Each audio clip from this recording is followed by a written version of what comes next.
پھر زمین آسمان کو ایسے جھٹکا دے گا، ایک جھٹکا دے گا، پھر کہے گا انا الملک، میں بادشاہ ہوں۔ او میرے بھائیو بہنوں، ایسی موت مانگو اللہ سے۔ جب جا رہے ہیں تو اللہ خوش ہو رہا، ایسی موت نہ ہو جیسے بھاگا ہوا مجرم پکڑا جاتا ہے، ہتھکڑیاں لگا کے جیل میں لے جایا جا رہا ہے۔ ایسی موت مانگو اور ایسی زندگی گزارو۔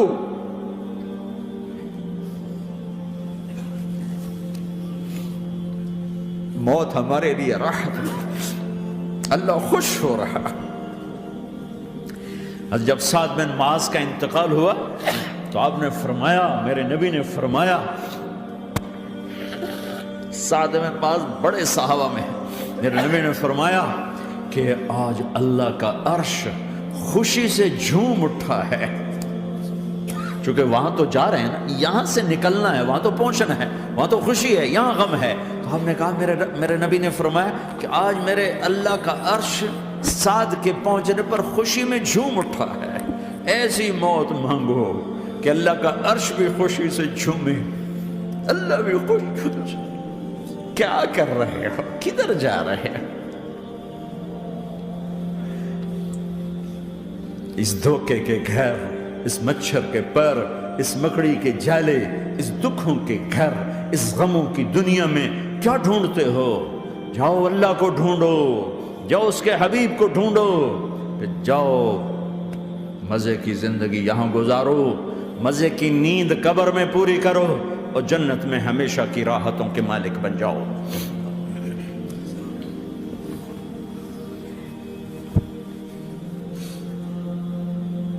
کہ یا رسول اللہ، اللہ ملاقات کے شوق میں ہے تو میرے نبی فرماتے کہ میرے حسنین کا کیا ہوگا؟ میں تو دیکھ رہا ہوں ایک زہر میں تڑپتا ہے، ایک بچوں سمیت نیزے پہ چڑھا ہوا ہے۔ ویسے بھی محرم ہمیں یاد دلاتا ہے کہ اللہ کو راضی کرنے کے لیے آخری حدوں تک پہنچنا بھی کامیابی کا صحرا گلے میں ڈالنا ہے۔ ایک نے فتح کا جھنڈا گاڑا، قیامت تک کے لیے ذلت اس کے ماتھے کا نشان بن گئی۔ ایک نے سر کٹا کے نیزے پہ چڑھایا اور قیامت تک کے لیے عزت کا صحرا گلے میں ڈال لیا۔ کیوں کہ ایک دنیا کی بازی ہارا پر اللہ کو لے کے جیت گیا، اور ایک دنیا کی بازی جیتا اور اللہ کو کھو کے ہار گیا۔ اللہ کو پانے کے بعد کوئی ہار نہیں، اللہ کو کھو دینے کے بعد کوئی جیت نہیں۔ اللہ کو اپنا مطلب بناؤ، اللہ کو مطلب بناؤ، اللہ کو مطلب بناؤ، اللہ کو اپنی زندگی کا مقصد بناؤ۔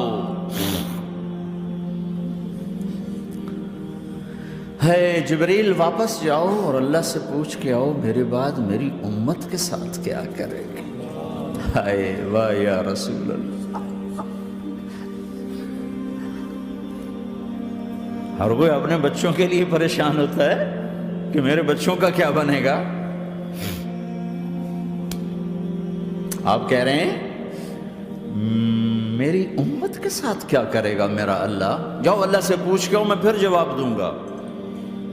واپس گئے، جواب آیا کہ اللہ کہہ رہے ہیں کہ ساتھ دوں گا، میرے رب کی عزت کی قسم، اور لاکھوں کروڑوں درود و سلام ہوں اس کملی والے کا۔ اگر آپ یہ سوال نہ اٹھاتے، آج میں اور تم بھی بندر خنزیر ہوتے۔ بیچ میں وہ حائل ہو گئے، ان کے آنسو، ان کی دعائیں۔ مچھلی کھانے پر اللہ تعالیٰ نے موسیٰ علیہ السلام کی قوم کو، پورے شہر کو بندر بنا دیا۔ مچھلی کھانا کون سا گناہ ہے؟ اللہ نے کہا بس ہفتے کو نہیں کھانی، کھاؤ، اتوار پیر منگل بدھ جمعہ جمعہ کھاؤ، ہفتہ نہیں۔ مگر نہیں کھائیں گے، کھایا، اللہ نے بندر بنا دیا۔ شراب پینا مچھلی کھانے سے بڑا گناہ ہے، اور بیچنا اس سے بھی بڑا گناہ ہے، اور نشے کی چیزیں بیچنا اس سے بھی بڑا گناہ ہے، ماں باپ کی نافرمانی اس سے بھی بڑا گناہ ہے۔ میرے نبی سے پوچھا گیا یا رسول اللہ قیامت کب آئے گی؟ کہا اللہ کو پتہ ہے۔ کہا کوئی نشانی بتا دیں، کوئی نشانی بتا دیں۔ تو آپ نے فرمایا جب ماؤں کو ذلیل کیا جائے گا قیامت آ جائے گی۔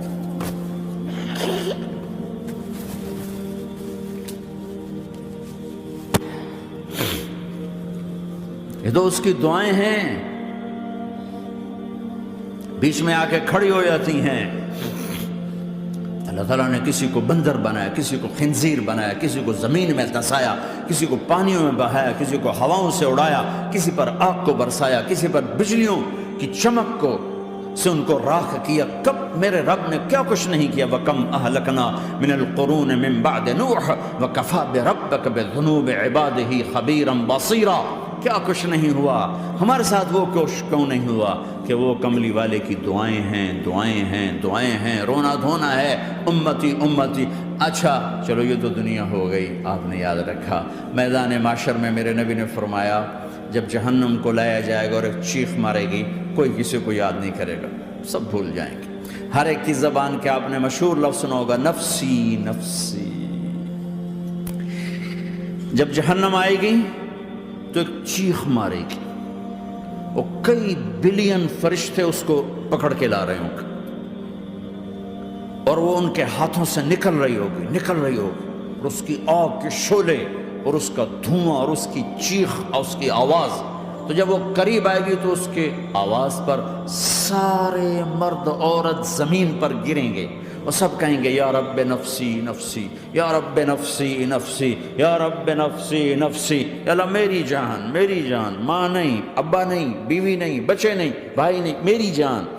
چلو میں تو آپ عام لوگ ہیں، انبیاء نبی کہیں گے یا اللہ میری جان، ابراہیم خلیل جیسے کہیں گے یا اللہ میں کسی کا سوال نہیں کرتا، باپ کا بھی نہیں کرتا، میری جان۔ اور عیسیٰ علیہ السلام جیسی ہستی کہیں گے یا اللہ میں اپنی ماں مریم کا بھی سوال نہیں کرتا، میری جان، میری جان۔ عیسیٰ علیہ السلام سے لے کر آدم علیہ السلام تک نفسی نفسی، نوح علیہ السلام نفسی نفسی، یحییٰ زکریا باپ بیٹا ہیں لیکن نفسی نفسی، سلیمان داؤد باپ بیٹا ہیں لیکن نفسی نفسی، یوسف یعقوب باپ بیٹا ہیں لیکن نفسی نفسی، یعقوب و اسحاق باپ بیٹا ہیں لیکن نفسی نفسی، اسحاق ابراہیم باپ بیٹا ہیں لیکن نفسی نفسی، اسماعیل ابراہیم باپ بیٹا ہیں لیکن نفسی نفسی۔ یہ نبیوں کا حال ہے، میرا کیا حال ہوگا؟ لیکن اسی ہنگامے میں جب ہر مرد عورت کہے گا نفسی نفسی، ایک آواز ابھرے گی امتی امتی، ایک آواز آئے گی امتی امتی، ایک دکھ بھری، ایک درد بھری آواز آئے گی امتی امتی۔ سننے والے حیران ہوں گے یہ کون ہے، یہ کون ہے جو اپنے آپ کو نہیں مانگ رہا، اپنی امت کو مانگ رہا ہے، یہ کون ہے؟ جب آواز کی طرف نظریں لگیں گی، او یہ تو محمد الرسول اللہ ہے، جھولی پھیلی ہوئی ہے، ہاتھ اٹھے ہوئے ہیں، اے رب میری امت۔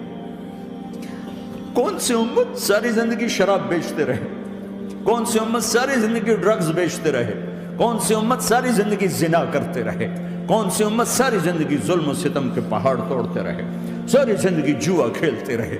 آپ تو کہتے دفع ہو جاؤ، میری نظروں سے دور ہو جاؤ، نہ تمہیں میری عزت کا خیال، نہ میری نسل کی قربانیوں کا خیال، میرے معصوم بچے نیزوں پہ چڑھ کے اس کے دین کے تم چند پونڈوں پہ کیا ظلم ڈھا کے آئے ہو، دفع ہو جاؤ، یا اللہ انہیں جہنم میں ڈال۔ یہ کہنے کا موقع تھا، میں قربان جاؤں اس نبی رحمت پہ، اس کامل اکمل نبی پہ، اس ہادی رہبر پہ۔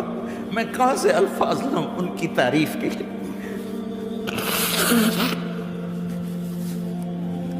دو ہستیوں کا حق نہیں ادا کیا جا سکتا، ایک اللہ، ایک اللہ کا رسول۔ ہر ایک کا حق ادا ہو سکتا ہے، اللہ اور اس کے رسول کا حق نہیں ادا ہو سکتا۔ وہ کہتے ہیں یا اللہ ان کو آگ میں ڈال دے، انہوں نے نہ مجھے دیکھا، نہ میرا گھر دیکھا، نہ میرے پیٹ پہ پتھر دیکھے، نہ میرا راتوں کو تڑپنا دیکھا، نہ میرا مچلنا رونا دیکھا، نہ احد میں ٹوٹے دانت دیکھے، نہ طائف میں بکھرا خون دیکھا، نہ کربلا میں اولاد کے سر نیزوں پہ چڑھے دیکھے۔ دفعہ دور کر دے میری آنکھوں سے، میں قربان جاؤں اس نبی رحمت پر۔ کہہ رہے ہیں یا اللہ میری امت، یا اللہ میری امت، یا اللہ میری امت، یا اللہ میری امت۔ نہ یہاں بھلایا نہ وہاں بھلایا، آپ کے لیے ممبر آئے گا، میرے حبیب بیٹھو، تو آپ کہیں گے اب مجھے خیال آئے گا اگر میں بیٹھا تو یہ مجھے لے کے جنت میں نہ چلا جائے، اور اللہ کہہ رہا بیٹھو، تو میں کیا کروں گا؟ میں خود زمین پہ کھڑا رہوں گا، ممبر پہ ہاتھ رکھ دوں گا کہ اللہ تیری مان لی، میں ہاتھ رکھا ہوا ہے، لیکن میں بیٹھوں گا نہیں کہ میں اپنی امت کا آخری حساب کروا کے ہی جاؤں گا، ایسے نہیں جاؤں گا۔ آؤ بھائی، ہمارا نیا سال ہمارا سال تو محرم سے شروع ہوتا ہے، ویسے تو جنوری بھی اللہ کا، محرم بھی اللہ کا، سورج اللہ نے بنایا تو جنوری فروری بھی اللہ کا، اور چاند اللہ نے بنایا تو محرم ربیع الاول بھی اللہ تعالیٰ کا، دونوں ہی اللہ کے ہیں، کسی نے یہ لے لیا کسی نے وہ لے لیا۔ ہم نے چونکہ چاند کا کیلنڈر بنایا تو ہمارا تو اب سال شروع ہو رہا ہے، ہمارا تو نیو ایئر اب ہے، ہمارا نیو ایئر رونے سے شروع ہوتا ہے۔ کیسا اللہ نے نظام بنایا، کسی اور مہینے میں یہ واقعہ ہو جاتا، نہیں سال کے شروع میں یہ واقعہ رکھا ہے کہ ہر ایک کو پتہ چلے کہ ہاں نیا سال خوشی منانے کے لیے نہیں ہوتا، نیا سال آخرت کی تیاری کے لیے ہوتا ہے کہ ایک سال چلا گیا، ایک سال اور زندگی سے نکل گیا، اور بھی جلدی سے اللہ کو راضی کرنے کا کوئی کام کرنے کو، توبہ کرنے کو، اللہ کو راضی کر لیں۔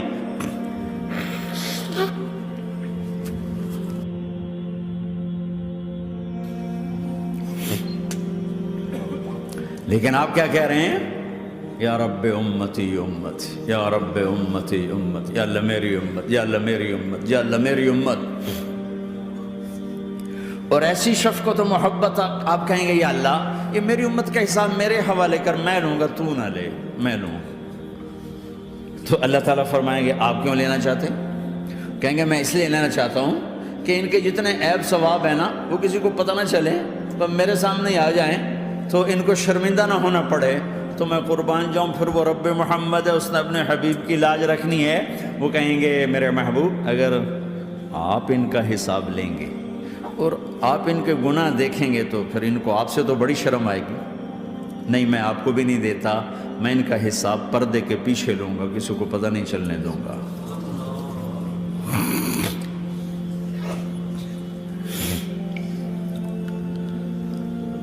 اتنی بڑی ہستی، اور آگے دیکھو طائف میں پتھر پڑ رہے ہیں، اور ہر قدم پہ پتھر پڑتے ہیں، یہاں تک کہ ایک دم پتھر پڑنے سے تو خون نہیں نکلتا، پتھر کون سا کوئی تیر ہوتا ہے، پتھر تو پتھر، لیکن اتنے پتھر پڑے پنڈلیوں کے اوپر کے پھٹ گئیں، ان سے خون نکلتے نکلتے نکلتے جو جوتا تھا پاؤں میں ایسے ساتھ ایسے چپک گیا، اور ساری کائنات کے دلہا سردار بے ہوش ہو کے گرے۔ وہ آپ کے غلام زید نے نوکر تھے، انہوں نے اٹھایا کندھے پر، بھاگے، پیچھے وہ سر پہ چڑھے ہوئے پتھر مار رہے ہیں، اور آپ جتنا بھاگ سکتے تھے بھاگے، یہاں تک کہ بے ہوش ہو کے گر گئے۔ خون زیادہ نکل گیا تو انہوں نے کندھے پہ اٹھا، دوڑ لگائی، اور آگے سامنے باغ تھا، کس کا؟ سب سے بڑے دشمن کا، مکے والے عتبہ بن ربیعہ۔ عتبہ کون ہے؟ یہ جنگ بدر میں جس کے ہاتھ میں جھنڈا تھا، اور جنگ بدر میں قریش مکہ کے لشکر کا جو چیف تھا وہ اس کا باغ، لیکن زید کو کوئی پناہ نظر نہیں، وہ باغ میں گھس گئے، اور اللہ کے نبی کو ایک انگور کی بیل کے نیچے لٹایا۔ تو جان کا دشمن عتبہ، لیکن جب اللہ کے نبی کو خون و خون دیکھا تو اس کا دل بھی پگھل کے رہ گیا، کہنے لگا ہائے ہائے، طائف والوں نے محمد کے ساتھ کیا کرتا، جس پر دشمن کو رحم آیا ہمیں اس پہ رحم نہیں آیا، ہم نے اس کے آنسوں کی کوئی قیمت نہیں لگائی۔ وہ اتنا ایموشنل ہوا کہ جلدی سے گیا اور پلیٹ میں انگور توڑ کے سجائے، جب جانے لگا تو پھر شرم اور وہ ایک حجاب درمیان میں آڑے آ گیا، تو اپنے غلام کو بلایا، عداس کا، عداس یہ لے جا وہ جو آدمی زخمی پڑ، اسے جا کر کہنا کہ تمہیں رشتہ داری کی قسم میرے انگور رد نہ کرنا، کھا لے۔ حالانکہ موقع تھا کہ قتل کرتا، ہر وقت قتل کرنے کے منصوبے بنا رہے، وہی موقع تھا کہ قتل کرتا۔ ایسا حال تھا کہ قاتلوں کے بھی آنکھوں میں آنسو آ گئے، نہیں آئے تو تمہاری آنکھوں میں نہیں آئے۔ چند پونڈوں پہ اپنے نبی کو بیچ دیا۔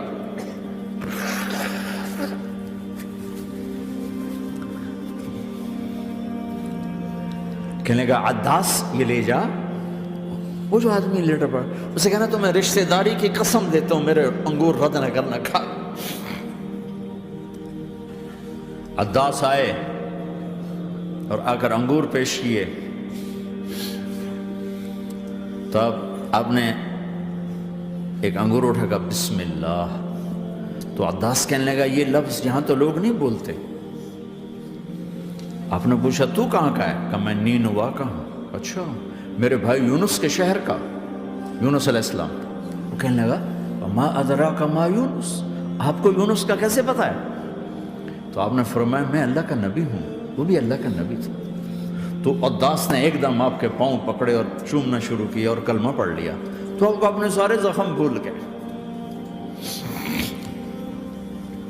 پھر جو آپ نے اللہ سے بات کی ہے نا، آئے ہائے ہائے ہائے ہائے، کیا اللہ پاک کے سامنے اللہم اشکو الیک ضعف قوتی وقلت حیلتی وہوانی علی الناس۔ اے میرے رب، آج تجھ سے گلہ نہ کروں، آج تجھ سے گلہ نہ کروں، تو نے مجھے کن کے حوالے کر دی، تو نے مجھے کن کے حوالے کر دی؟ الی عدو ملکتہ عمری او بعید یتجحم، ایسے دشمنوں کے حوالے تو نے کیا جنہوں نے میرا یہ حال کر دیا، تجھ سے کون سا چھپا ہوا ہے؟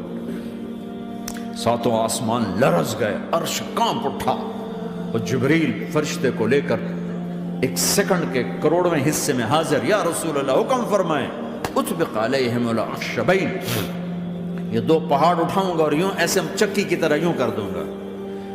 نبی رحمت، نبی رحمت، نبی رحمت۔ ارے تم تو آپس میں رحمت نہیں رہے ہو، ایسی فرقہ واریت کی آگ میں جلے ہو کہ ایک دوسرے کو سلام کرنا چھوڑ گئے، ایک دوسرے کے پیچھے نمازیں پڑھنا چھوڑ گئے۔ اور جاؤ پاکستان میں دیکھو ایک دوسرے کے خون کے پیسے پھر رہے ہیں۔ یہ کون سی امت ہے؟ یہ کون سا اسلام ہے؟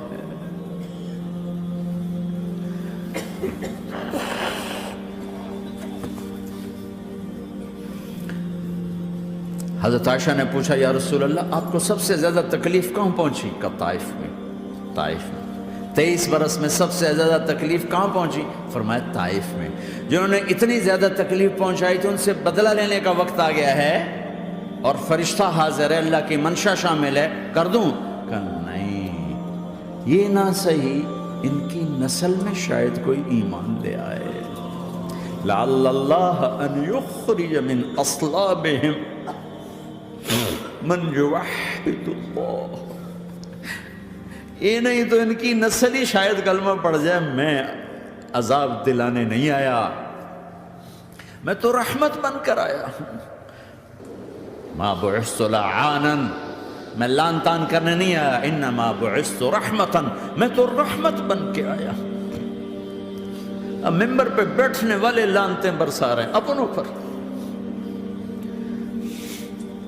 امت بنو، مسلمان بنو۔ اس دعا پر آسمان کے فرشتے روئے ہیں، ساتوں آسمان کے فرشتوں میں ہلچل مچ گئی۔ میرے بھائیو، یہاں کوئی آزاد نہیں ہے۔ موت سے لڑو، دکھاؤ، بڑھاپے سے لڑ کے دکھاؤ، غم اور دکھوں سے لڑ کے دکھاؤ۔ یہاں پابند بن کے چلو اس اللہ کے جس کی شہنشاہی ہے، اس اللہ کے جس نے مجھے بنایا، اس اللہ کے پابند بنو جس نے مجھے آنکھوں کا نور دیا، زبان میں بول دیا، جسم میں طاقت دی، عقل کو سمجھنے کے اوصاف دیے۔ اس اللہ کے پابند بن کے چلو جس نے قرآن کو اتارا، جس نے دھرتی کو بچھایا، جس نے آسمان کو اٹھایا، جو موت دینے والا ہے، جو موت کے بعد اٹھانے والا ہے، اس اللہ کے پابند بن کے چلو جو میرے جسم کو چورا چورا کرنے والا ہے، میری ہڈیوں کو ریت کی طرح ذرہ ذرہ کرنے والا ہے، اس اللہ کی مان کے چلو جو پھر مجھے میرے اس پارا پارا وجود کو پھر جمع کرنے والا ہے، اس اللہ کے سامنے جھکو جو قبروں کو پھاڑ کر مجھے پھر کھڑا کرنے والا ہے، اس اللہ کے سامنے جھکو جو ساری آدم کی مردہ نسل کو دوبارہ زندہ کرنے والا ہے، اس اللہ کے سامنے جھکو جو زمین آسمان کو ایک دن توڑنے والا ہے، توڑ کے پھر بنانے والا ہے۔ اذا السماء انفطرت وَإِذَا الْكَوَاكِبُ انتَثَرَتْ وَإِذَا الْبِحَارُ فُجِّرَتْ وَإِذَا الْقُبُورُ بُعْثِرَتْ، زمین آسمان کو ہلا رہا ہے، موت دے رہا ہے۔ اِذَا زُلْزِلَتِ الْأَرْضُ زِلْزَالَهَا، زمین پہ موت آ رہی ہے۔ اِذَا السَّمَاءُ انفطرت، آسمان مر رہا ہے۔ اِذَا الشَّمْسُ كُوِّرَتْ، سورج مر رہا ہے۔ وَإِذَا الْجِبَالُ سُيِّرَتْ، یہ پہاڑوں کی موت ہے۔ عرش فرش لوح قلم کرسی ہر شے کو فنا کے گھاٹ اتارنے والا اور خود ہمیشہ باقی رہنے والا، دائم رہنے والا، قائم رہنے والا، اپنی ذات میں قائم، اپنی ذات میں دائم، موت سے پاک، تھکن سے پاک، نیند سے پاک، اونگ سے پاک، ظلم سے پاک، ذوق سے پاک، خزانوں کا مالک، عزت کا مالک، قوت کا مالک، شہنشاہی کا مالک، کبریائی کا مالک، ہیمنت کا مالک، جبروت کا مالک، جبروت کا مالک، خزانوں کا مالک، فرشتوں کا مالک، جبریل کا مالک، میکائیل کا مالک، اسرافیل کا مالک، اسرائیل کا مالک، طارق جمیل کا مالک، برمنگم والوں کا مالک، آدم کی ساری نسل کا مالک، 2 پاؤں پہ چلنے والوں پر بادشاہ، 4 پاؤں پہ چلنے والوں کا مالک، پانی کی مخلوق، ہوا کی مخلوق، زمین کی مخلوق، رینگنے والے، اڑنے والے، تیرنے والے، جھپٹنے والے، دھاڑنے والے، پھاڑنے والے، ڈسنے والے، سب پر میرے اللہ کی شہنشاہی ہے۔ للہ ملک السماوات والارض وما فیہن، لہ ما فی السماوات وما فی الارض وما بینہما وما تحت الثری وان تجہر بالقول فانہ یعلم السر واخفی۔ وہ کون ہے؟ اللہ۔